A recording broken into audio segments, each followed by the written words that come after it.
Awesome. So I'm going to call everything to order as it is 5 o'clock. So first and foremost, everyone has received a copy of the agenda. So I need a mover and a seconder to approve the agenda. Moved by Commissioner Collier, seconded Commissioner Little. Thank you. All those in favor? Great. Okay. Any conflict of interest to disclose today? Fabulous. And now on to the approval of the minutes. Everyone should have an opportunity to review those. The minutes for the meeting held on August 28th, 2024. I need a mover and a seconder to approve the minutes. Moved by Commissioner Little, seconded Commissioner Collier. All those in favor? Great. Okay, so we're actually going to start with our in-camera agenda. So I require a mover and a seconder to move in camera to consider, consistent with the provision of section 239 of the Municipal Act, the Commission will move in camera to consider the following: an ongoing investigation respecting the municipality ombudsperson or an appointed closed meeting investigator. And item number 2, personal matters about an identifiable individual, including municipal or local board employees. And have a mover and seconder.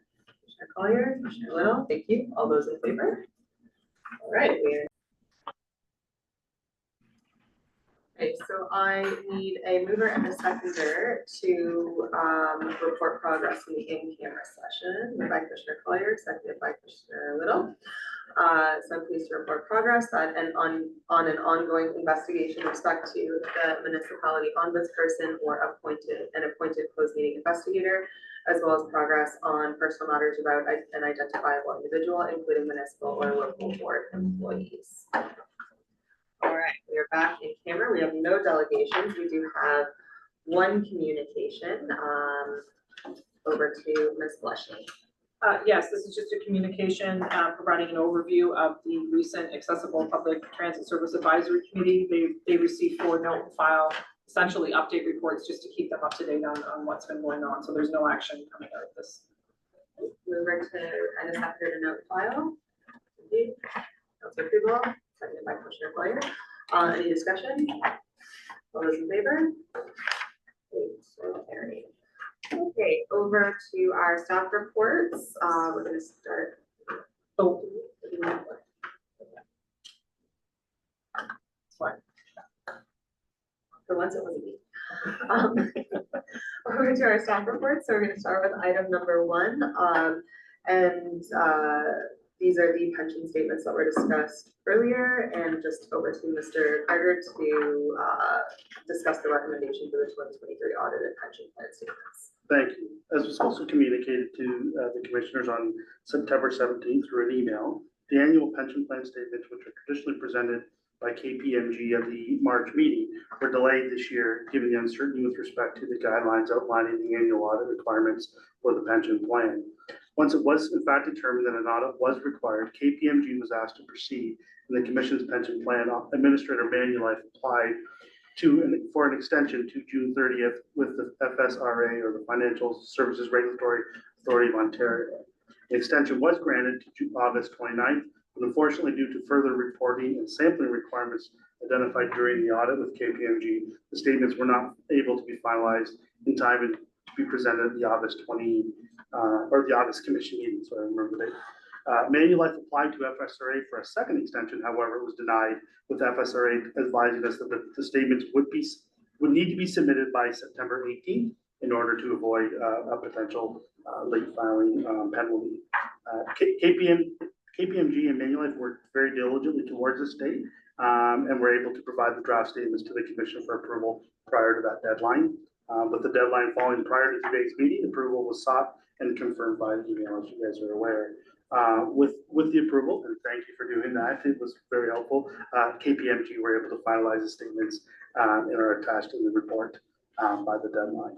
With that, I can please answer any questions. Okay, so I need a mover and a seconder on the recommendation. Thank you, Commissioner Collier, seconded by Councilor Farah. Any discussion? I'm going to call the question. All those in favor? Great, so carried. Okay, over to Ms. Blushy for our fall service update, conventional transit. Thank you. Staff report number 2 provides an update with respect to the way service has been operating on the conventional side since September 1st. As the report sets out, there are a number of external factors that have negatively impacted service in general. Obviously, construction has been an ongoing concern, but in addition to that construction, the ongoing closure of campus at Western and the related picket activities have resulted in significant delays of any buses that are up in and around that area. And unfortunately, you know, most of those routes don't just operate in that area. They continue on through the rest of the city. And it, unfortunately, riders who may not be anywhere near Western are still experiencing the repercussions of those delays. So it's a difficult thing to communicate necessarily to people who are saying, I don't care what's going on at Western, I'm over here, but unfortunately, those buses, you know, are impacted by that. So it's something we're continuing to try to communicate. And, you know, and obviously, for as long as that goes on, it's going to be an issue. I can say we did have discussions, looked at, you know, potential, there really is no way to detour around something of that magnitude. And we still need to provide service to the hospital and to the students who are all paying for, you know, for transportation to campus. So there really isn't anything we can do other than sit in that traffic with everyone else and, you know, and weather the storm from a customer perspective. The other issue that kind of came at us in the middle of the launch of September service was the issues at White Oaks, which I won't get into in detail here. They are articulated in the report, but just some confusion around what we initially thought would work, and realized that the buses weren't going to fit where they had designated because the designations were based on 40-foot buses. We've got some that are 60. So we moved things around. We've got a temporary solution in place right now, which is essentially pulling 60-foot buses from all of the routes that service White Oaks. That's not a long-term solution because some of those routes are very busy and they would benefit from a 60-foot bus, but until we can figure out a permanent solution, that's what we've got in place for right now. Page 2 does provide a heat map with respect to where we're seeing crowding conditions, and as you can see there, they are spread out throughout the city. And again, we believe, we've talked about it earlier, we believe that a lot of that is the result of students having to move further away from campus just to find housing, and then the demand that's created around that. And then the kind of the last piece is also bus availability. We're continuing to experience labor and supply chain issues as they pertain to bus maintenance and fleet availability. We're continuing, obviously, recruitment efforts, trying to get the mechanic complement up to where it needs to be. And we're, you know, continuing to work with parts suppliers, trying to identify alternatives. But, you know, essentially, given what we know today, we are anticipating these problems will continue for the foreseeable future. We do have mitigation plans in place. We've got dispatches is made aware of, you know, potential changes that they may need to make if there are bus availability issues on a daily basis, and we'll continue to monitor that situation and keep the commission apprised. And then just finally, customer contacts. We've seen a slight increase in customer contacts, nothing that's crazy off the charts, but again, given the construction and the Western and all of the impacts, it's not surprising that we've seen that increase. And I guess with that, I'd be happy to answer any questions. So first I need to move to seconder, the note file, moved by Commissioner Collier, seconded by Councilor Kruger. Any discussion? Councilor Farrar. Heat maps. Do we have any like comparative heat maps from the past that we can compare this to? Do you guys have anything like that? Through the chair, yes, we do have the data. We are seeing, especially with the scheduled hearings, it's very concentrated right now with where we know there's major construction projects. But yes, we do have the data to be able to compare from previous years. And for the, I guess with like the perspective, like people kind of moving further out from the regular areas. So you do have like that as well. I guess I'm interested. That's kind of why I'm asking the question. For ridership, you're talking about? Yes, we do have that information as well, to be able to see where, the movement of passengers has. That'd be something that I could ask for offline to look at, or would you have, if it's work that you have to do to compile it, I would say don't do it, but if you have it ready to go, it would be something like. Through the chair, we don't have the heat maps compiled, but we do have the ridership data, so it will be something that we could put together. Just through the chair, is that something that you would probably include in your next month's reports for We the can do service that. plan anyways? Yeah. We could incorporate that into the service plan report. Yeah. It's not a bother.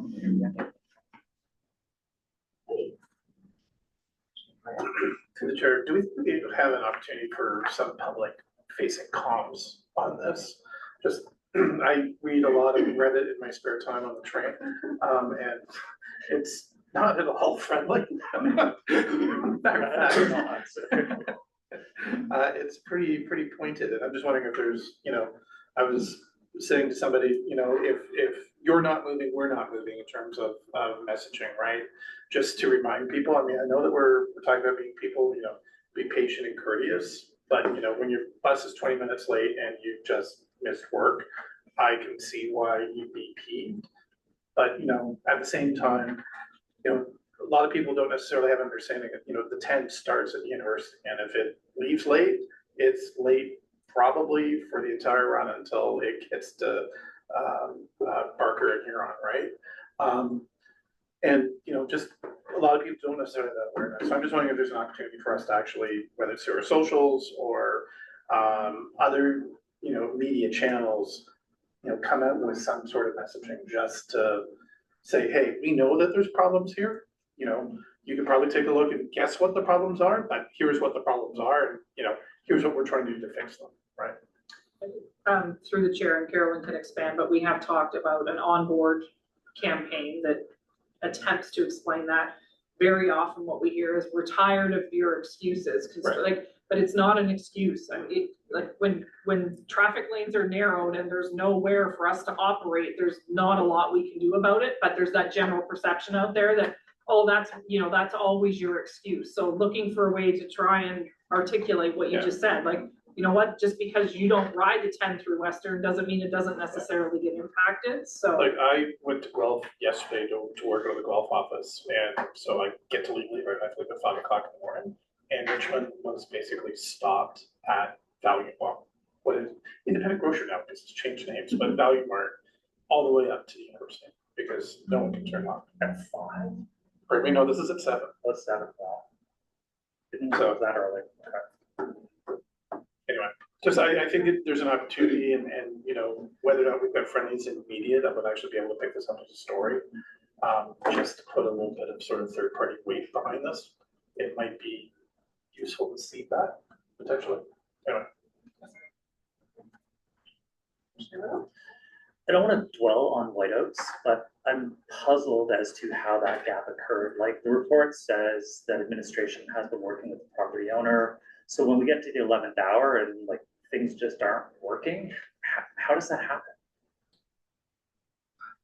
I don't know where to start. I mean, essentially, they don't want us on their property. Okay. So when we say we're working with them, Yeah. we essentially beg them to let us stay on their property until the rapid transit stuff is built, and then we will be on. Okay. So and when we say working with, like, when we realized there wasn't enough room, can we extend this by 20 feet so there's enough room? No, the answer is no. We've told whoever is in this Okay. place that there will not be a bus parked in front. Like, so it's that kind of back and forth. Yeah. So I'm reading as working with as a collaborative arrangement, Well, which apparently. we're trying, Yeah. There's not much collaboration when Yeah. there's a private property owner, they can Yes. literally just say no. Understood. hard no. Yeah. Through the chair, though, there is potentially an opportunity, the bus stop number 4, which is the one, furthest north. Potentially, we may be able to fit an Arctic there, so we are working to that. That wouldn't go where the areas that they don't want, buses to be in. Right. It should just extend it closer to the stop sign, which shouldn't hopefully be an issue. So we are working in that manner to try and, realign which buses are at which stops to hopefully be able to at least add, Arctics back on the Route 10. That context is helpful. Thanks. Okay, I'm gonna call the question. All those in favor? Over to the first, agenda item number 3, staff report number 3, 2024 service plan implementation conventional service. So staff report number 3 provides an update on the 2024 service plan implementation. On September 1st, all of the approved changes as part of the 2024 service plan review process were implemented. In addition, the previously approved frequency changes carried over from 2022 for Route 24 were also implemented. Overall, the changes have been well received with limited customer contacts or operator feedback related specifically to the approved changes. Even with the ongoing construction and other impacts that have already been articulated tonight to transit that are negatively affecting schedule adherence, the changes made to Route 19 to improve the reliability of the service have been very effective, improving overall on-time performance from 69% to 77%. And we are expecting that on-time performance to continue to improve as the construction projects affecting this route, specifically along Fanshawe Park Road, are nearing completion. So with that, I'd be happy to answer any questions. Mover and a seconder to note and file. Moved by Councillor Krugel, seconded by Commissioner Collier. Any discussion before I call the question? Seeing none, all those in favor? Excellent. Okay, on to agenda item number 4, 2024 service plan implementation, Southwest Transit. Over to Mr. Wilson. Through the chair, staff report number 4 speaks to the 24 service plan improvement and specialized service. As the report details, we were able to implement the entire service plan as of September as expected. The contractor was able to procure the vehicles and have them in place. As such, we've been able to complete some extra rides each day, which is great news. The 50 rides per day on average, Monday to Friday, and 20 each on Saturday and Sunday. However, we are still experiencing some pretty significantly high numbers of late cancellations and no-shows, up to 100 change a day, making those rides unavailable for reallocation. And the contractor has struggled through August, and they've continued to struggle through September, the beginning of September, with respect to manpower, although they've made some pretty significant commitments with respect to prioritizing recruitment and fixing this problem. I'm happy to answer your questions. Okay, so first we need a mover and a seconder to note and file. Commissioner Collier, thank you. Seconded by Commissioner Little. Any discussion before I call the question? Councilor Ferreira. So we added 50 rides plus 20, and there's 110 that are not being used per day. Through the chair, the 110 isn't a significant increase from prior. It's a bit of an increase. We've always been around 100 per day, Monday to Friday, with the no-show and cancellations. We have been there for the last couple of years in that range. So that is not abnormal. That was there to point out to you that we can't reallocate that time on the same day, like on the day of. Makes sense. That's through the chair. So like details on, I guess, last minute cancellations, any reasons why that is, or just a last minute cancellation, and how many, I guess, hours before we get that? What is last minute? Through the chair, so there's a couple of things in there, so I'll explain each of them. So from worst to least worst. The no-show is we arrive and there is nobody to pick up. We wait until 5 minutes after the pickup time and we leave. So this is one that's definitely just a waste for us. Cancellation that's not completed within 30 minutes. So anything inside of 30 minutes is a late cancellation. We can't reallocate that trip. Cancellations themselves can happen 31 minutes before your trip, or up to the 3 days before we book it. But when it's on the same day, when the cancellation happens, it's very difficult for us to reallocate a specific trip that's been canceled from point A to point B that's scheduled for 35 minutes of service. So unless somebody's going from the exact same place to the same place, it becomes a gap in service that we can't reutilize.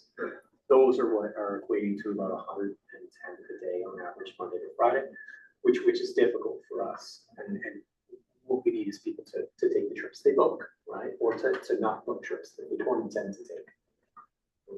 So that explains those cancellations that happen the day prior, or 2 days prior, or 3 days prior. If we booked it 3 days prior, we can then rebook that trip, because when we do the schedule again, the gap won't be it won't be manifest the same way. Through the chair, for people who just aren't showing up, and the driver shows up, there's like the proportion of that for the full 10. to speak out of turn, it's about 40 a day. When you look at the total number of no-shows over the whole month. That being said, when we investigate some of them get turned around, like we went to the wrong location, we went to the wrong door. We could have been late based on traffic, those sorts of things, and they weren't there, but they no-show. It's within half hour, so it's 40 total. I would suggest that the on-time piece is probably 20 to 25. Any discussion before I call it? Commissioner Little? With the recruiting that's happening, what are the challenges? Is it a pay issue? Is it not a desirable job? Is it a training issue? Like, is there any consistency there that you're hearing? Through the chair, yes. Okay. All right, yeah. Nailed it. Their last class, I was talking to Kelly about it this morning, their last class was 17 people and they had 4 people that made it through. Wow. So, I mean, again, it's a difficult job in a difficult environment, driving in difficult conditions concurrently with the construction. They do work odd shifts as well, not a lot unlike what we do here. And you know, their pay isn't as high as it is here. Like you don't have to have the C-class license, right? That vehicle. So they have a handful of things that are all contributing to. Okay, thanks. Okay, all those in favor to note and file? Over to staff report number 5. Good luck. 2024 road construction and special events update. Over to Mr. Butler. Thank you, and You're through the welcome. chair, staff report number 5 is our latest update for you, the ongoing construction happening with the city. I think you'll see there's not much change actually from the August report. However, of note, specifically to the Wellington Gateway 3 and 4 reports, that's pretty significant work ongoing. And some of the issues mentioned earlier in staff report number 2, but specifically the disruption to service on route number 10, travel time from Adelaide along Bradley, normally scheduled for 3 minutes, is taking between 20 and 25 minutes during peak periods. That's a significant change. You can see also Route 15A delayed in a similar fashion along South Bay Road. There are no alternative routes available to us, and so this is going to be a long-term problem for these routes. Secondly, the East London Link Phase 3B, we do anticipate the work to begin next month on the Highbury Ave Bridge, just north of us here. That's going to mean an extension of the delays along Highbury, extending both north and southbound traffic once the work on the bridge starts there. And I've been trying, and lastly, always to attempt to try to put a bit of a positive spin on a little bit of a positive spin towards the end of the report. And I'm happy to report the Fanshawe Richmond intersection project is nearing its completion. Certainly looks like we'll soon be able to route the route number 19 buses to their normal stops at that intersection and eliminating the nearly 700-meter walk customers are currently facing. So looking forward to that in the very near future. And that's it. So if there's any questions. So first we need a member to second the note and file. Thank you, Commissioner Little, seconded by Councilor Farah. Any discussion? Just one question, when's Pond Mill supposed to be finished? Through the chair, it's supposed to be finished for this season at the end of October and will resume again in February or March. Does it remain closed all winter or? No, it will be reopened for the 3 to 4 months. Selfishly, I completely forgot about it, went to UPS, picked up a package. No, I used to work at Campbell Brothers, I'll go up Pond Mills, and got stopped at the mosque. Okay, thanks. Councilor Fiddle? Can you repeat the question? I heard the Katie sounds, if I didn't hear a question. Chair? So when will Pond Mills be open? So Okay. it will be open through the winter once they finish construction. Just maybe update for all of you in terms of we waited for Fanshawe and Richmond to get done before we start working on the Sunningdale Richmond, but actually the Imperial Oil delayed the permits. We just finally got them, and there will be plans soon for to go for the tender, and spring of next year should be starting the widening of the intersection Sunningdale Richmond. But it's not the whole, it's about 150 meters to the west, 100 meters to the east. That's the only part we can do. West is possible because the Imperial Oil pipeline is not as much obstruction or widening that part. East, which is my ward 5, between Richmond and Adelaide, hugely difficult. We need to, there virtually can be nothing done until we do something that's improve our pipeline. But bottom line is spring of next year should be starting Sunningdale, Richmond. Councilor Fair? I just got a question, Chair. I want to do an inquiry, but I don't know if we can do that. But I want to pass over the Will Power 3A. I just kind of, your feedback on your side of it. Can I stick that into special events if that's the thing? No, we would have to have that on as an agenda item. We actually did have this come up, I think it was a meeting when you were absent. We would need to have that on as an agenda item, just in case a member of the public wants to attend to hear it. But what we can do is we can put it on the next meeting's agenda and have a formal update on that. Yeah. Not a bother at all. We will add it to the agenda. Yes. Just one question. Central enrichment with the bike lane construction and the removal of the pork chop. Are you expecting problems there? Yeah, look at Katie. Through the chair, no, we're not expecting too many delays in that area. We will continue to monitor it, but we're not expecting it to be a huge impact over what we're already seeing. Okay. All those in favor, turn on the file. Great. Okay, and Mr. Gardner, I'm gonna let you deal with 6, 7, and 8 all together. I think Kelly just told you that. So that way you don't have to keep. Fair enough. Thank you. So the three reports reflect the year-to-date results for period ending August 31st, 2024. Specifically, staff report number 6 for conventional transit operating. Key variances through the first 8 months include favorable operating revenue resulting from much higher than anticipated interest rates, which I believe was similar to what was reported last month.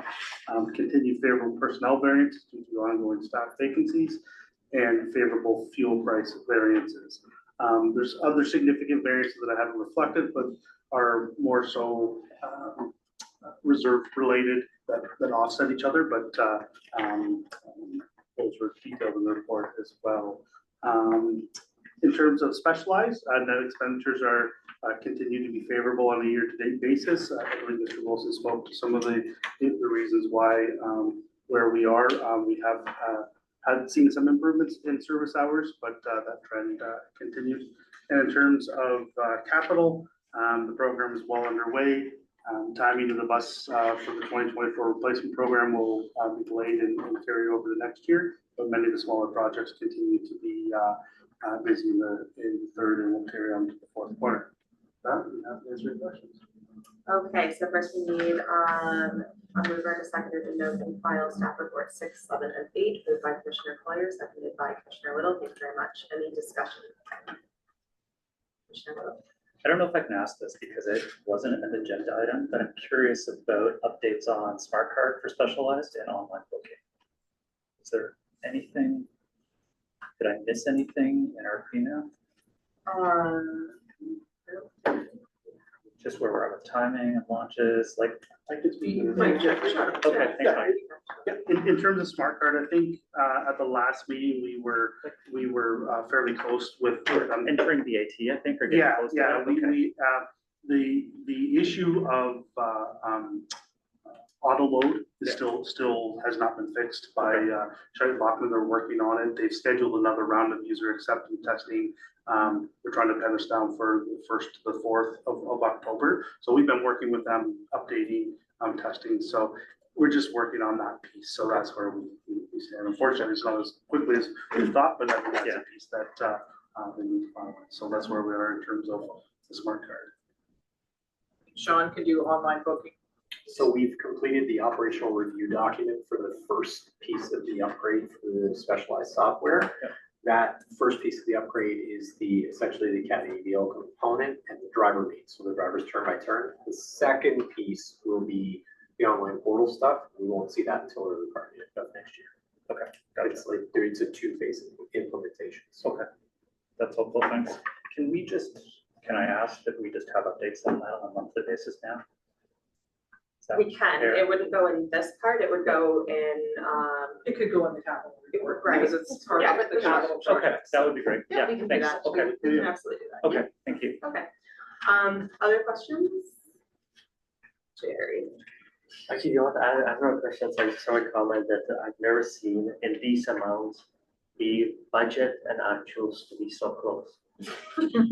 I really have never seen it in these Mr. amounts. Mr. Greger is good at his job.